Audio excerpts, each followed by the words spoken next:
સુરતના અલગ અલગ વિસ્તારોના તાજા ઝાપા બજાર ખાતે પહોંચ્યા હતા। પ્રથમ આવી પહોંચેલા તાજાને પોલીસ કમિશનરે શ્રીફળ વધારી આગળ વધાર્યા હતા। સુરતના કોટ વિસ્તાર અને રાંદેર વિસ્તારમાં મોહરમની ઉજવણી કરવામાં આવી રહી છે। કલાત્મક તાજા જેવા લોકો દૂર દૂરથી આવ્યા હતા। તાજાના દર્શનની સાથે લોકો સબીલનો પણ લાભ લેતા હોય છે। જો કે આ વખતની ખાસ વાત એ છે કે આ વખતે વિવિધ તાજા સંગઠનો દ્વારા નાના તાજા બનાવવામાં આવે છે। જો કે આ તાજામાં અસલી સુરતી કલાત્મકપણું અને સંસ્કૃતિ ઝળકતી જોવા મળી હતી। શહાદતની રાતે ઝાપા બજાર ખાતેથી સુરતમાં તાજાઓનું પ્રસ્થાન કરવામાં આવ્યું હતું। રાતે ઝાપા બજારમાં નવાઝ મહેલ ખાતે તાજા આવી પરત સ્થાનક પર પહોંચ્યા હતા। સુરત પોલીસ કમિશનર શ્રીના હસ્તે શ્રીફળ વધેરી તાજા આગળ પ્રસ્થાન કરાવ્યા હતા। તાજા કમિટી તથા આગેવાનો દ્વારા ઝાપા બજાર ખાતે તાજાઓનું સ્વાગત કરવામાં આવ્યું હતું। ચુસ્ત પોલીસ બંદોબસ્ત સાથે સુરતના અલગ અલગ વિસ્તારોમાં તાજા નીકળ્યા હતા। આજે આપણા શહાદતના રાત છે અને અહીંયા ટ્રેડિશનલી જો સુરત શહેરમાં ઝાપા બજારથી નારિયેલ ફોડીને અને જ્યારે જો શહાદતના રાતના આપણા તાજિયાના પ્રોસેસન ચાલુ કરવામાં આવે છે તો આ જ નિમિત્તે બધા અમારા પોલીસ અધિકારીઓ, અમારા તાજિયા કમિટી મેમ્બર, શાંતિ સમિતિ મેમ્બર કદીરભાઈ અને બીજી પૂરી ટીમો જો અહીંયા આજે હાજર છે। આજ જો રાત્રમાં અલગ અલગ વિસ્તારોમાં જો ફરીને લોકો પોતપોતાના પટમાં સ્થાપિત કરશે તાજિયાને।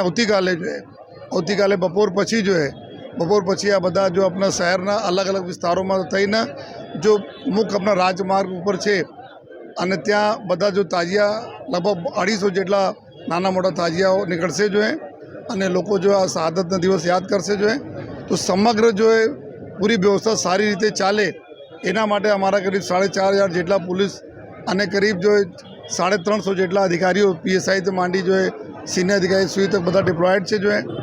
ડ્રોન કેમેરાઓ લાગેલા છે, CCTV કેમેરા છે, બોડી વન કેમેરા છે અને અમે લોકો એમરજન્સી લાઇટો પણ અમુક ધાબા પોઈન્ટ ઉપર લગાવ્યા છે જેથી ધાબા ઉપરથી વધારે સારી રીતે અમે સુપરવાઇઝ કરી શકીએ સમગ્ર વ્યવસ્થાના અને આ સિવાય જેટલા બી એવા તથ્યો જો કોઈ કોમી ક્લાસમાં નુકસાન નહીં કરે એના ઉપર બી ક્રાઇમ બ્રાન્ચ આપણા અલગ અલગ ઢંગથી કાર્યવાહી કરી રહી છે। જો પિક પોકેટર છે, જો એવા જો ભીડના લાભ લઈને જો લોકોના મોબાઈલ ફોન અને બીજા ચોરી કરતા હોય આ સમગ્ર તમામ પોલીસ સ્ટેશનોમાં એના પાછળ જો ટીમો લગાડીને એના ઉપર બી કાર્યવાહી કરવામાં આવી રહી છે। અમારે બધા લોકોને અપીલ છે કે કોઈ પણ પ્રકારના કોઈ બી અગર ખોટા મેસેજ ફેલાય છે, અફવા ફેલાય છે એના કોઈ ધ્યાન નહીં આપે પોલીસ છે, લોકો છે, અમે બધા લોકો કોમના લોકો સાથે મળીને ખૂબ સરસ માહોલમાં આપણા પૂરો તહેવાર પૂર્ણ કરીશું અને કોઈને કોઈ પણ કોઈ તકલીફો હોય તો 100 નંબર પર કોલ કરે। અમારી લોકોને બધા લોકોને હાજરી રહેવાના છે એના ઉપર કોલ કરે અને બધા લોકોને અમારા અપીલ છે કે એકબીજા સાથે મળી જોડીને આ તહેવાર સારી રીતે 2 દિવસ જો તહેવાર છે એના પૂર્ણ કરીએ છીએ। આજે મોહરમના પર્વ નિમિત્તે સુરત શહેરમાં નવાબોના જમાનાની પરંપરા મુજબ તાજિયા નીકળે છે। આજે કતલની રાત છે, આજે 9મો ચાંદ છે। આજે તાજિયા આ વિસ્તારમાં નીકળશે, નવાબની વાડી થઈને આ વિસ્તારમાં ટર્ન મારીને પાછા પોતપોતાના સ્થાનક પર જશે અને 10મે ચાંદ ફરી પાછા આવતીકાલે બપોરે 4 વાગે તાજિયાનું જુલુસ રાબેતા મુજબ જે રૂટ આપવામાં આવ્યો છે એ પ્રમાણે નીકળશે ને હિન્દુ, મુસ્લિમ, શીખ, ઈસાઈ સૌ આમાં ભાગ લેશે। સુરત શહેરમાં પહેલેથી તાજિયા નીકળતા આવ્યા છે અને આજે પણ ખૂબ જાતના ખૂબ આકર્ષક તાજિયાઓ અમારા જે તાજિયા બનાવનારા છે તે લોકો બનાવે છે।